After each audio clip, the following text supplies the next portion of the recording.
ನಮಸ್ಕಾರ friends, trending ಸ್ಯಾಂಡಲ್ವುಡ್ಗೆ ನಿಮಗೆಲ್ಲ ಸ್ವಾಗತ. ಕನ್ನಡ ಬಿಗ್ ಬಾಸ್ ಸೀಸನ್ 12ರ 10ನೇ ವಾರ ಬಿಗ್ ಬಾಸ್ ಮನೆಯಿಂದ ಯಾರು ಎಲಿಮಿನೇಟ್ ಆದರು ಅಂತ ತಿಳ್ಕೊಂಬರೋಣ ಬನ್ನಿ. ಕಾಮಿಡಿ ಕಿಂಗ್ ಗಿಲ್ಲಿ ಅವರು ಕ್ಯಾಪ್ಟನ್ ರೂಮ್ಗೆ ಮರ್ಯಾದೆ ಕೊಡದೆ ಬಿಗ್ ಬಾಸ್ ರೂಲ್ಸ್ ಮುರಿದ ಕಾರಣವಾಗಿ ಕ್ಯಾಪ್ಟನ್ ರೂಮ್ಗೆ ಈಗ ಬೀಗ ಬಿದ್ದಿದೆ. ಇದರಿಂದ ಈ ವಾರ ಬಿಗ್ ಬಾಸ್ ಇತಿಹಾಸದಲ್ಲೇ ಮೊದಲ ಬಾರಿಗೆ ಜೋಡಿ ಕ್ಯಾಪ್ಟನ್ಗಳಾದ ಸ್ಪಂದನ ಮತ್ತು ಅಭಿ ಅವರಿಗೆ ಕೈಗೆ ಬಂದ ತುತ್ತು ಬಾಯಿಗೆ ಇಲ್ಲದ ಹಾಗಾಗಿದೆ. ಇವರಲ್ಲಿ ಒಬ್ಬರಿಗೆ ಇಷ್ಟೇ ಅಲ್ಲದೆ ಬಿಗ್ ಬಾಸ್ ಮನೆಯ ಪಯಣವೂ ಕೂಡ ಅಂತ್ಯ ಆಗ್ತಾ ಇದೆ. ಹಾಗಾಗಿ ಕ್ಯಾಪ್ಟನ್ ಆಗಿದ್ದ ಒಬ್ಬರು ಬಿಗ್ ಬಾಸ್ ಮನೆಯನ್ನ ಬಿಟ್ಟು ಹೋಗ್ತಾ ಇರೋ ಒಂದು ಅಪರೂಪದ ಸಂಗತಿ ಎದುರಾಗ್ತಾ ಇದೆ. ಹೌದು, ಇವರ ಬಿಗ್ ಬಾಸ್ ಮನೆಯಿಂದ ಆಚೆ ಹೋಗ್ತಾ ಇರೋರು ಆಟದಲ್ಲಿ ಅತಿ ಕಡಿಮೆ ಕಾಂಟ್ರಿಬ್ಯೂಷನ್ ಕೊಡ್ತಾ ಲಕ್ನಲ್ಲಿ ಕಳೆದ ಹಲವು ವಾರಗಳಿಂದ ನಾಮಿನೇಷನಲ್ಲಿ ಪಾರಾಗಿ ಬಂದಿದ್ದ ಅಭಿಷೇಕ್ ಅವರು.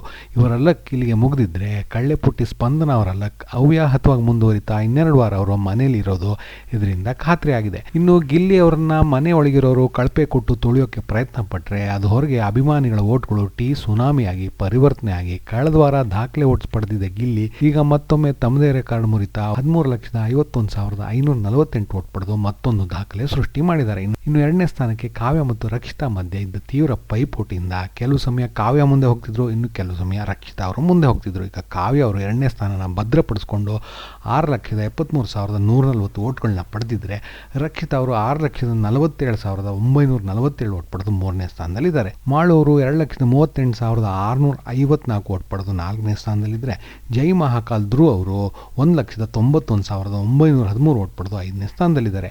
ಇನ್ನುಳಿದಂತೆ ಸ್ಪಂದನ 6, ಅಭಿ 7, ಸೂರಜ್ 8 ಮತ್ತು ರಾಶಿಕ್ ಅವರು 9ನೇ ಮತ್ತು ಕೊನೆಯ ಸ್ಥಾನದಲ್ಲಿದ್ದಾರೆ. ಕೊನೆಯ 4 ಸ್ಥಾನಗಳಲ್ಲಿ ಅಂಥ ಏನೋ ಓಟ್ಗಳ ವ್ಯತ್ಯಾಸ ಇಲ್ಲ. ಸೂರಜ್ ಮತ್ತು ರಾಶಿಕನ ಶೋ ದೃಷ್ಟಿಯಿಂದ ಉಳಿಸ್ಕೊಂಡಿದ್ದು ತೀರಾ ಸಪ್ಪೆ ಆಗಿದ್ದ ಅಭಿಗೆ ಗೇಟ್ ಪಾಸ್ ಕೊಡಲಾಗಿದೆ ಅಂತ ನಮ್ಮ ಅನಿಸಿಕೆ. ಮುಂದಿನ ವಿಡಿಯೋದಲ್ಲಿ ಸಿಗೋವರೆಗೂ ಬಾಯ್ ಫ್ರೆಂಡ್ಸ್.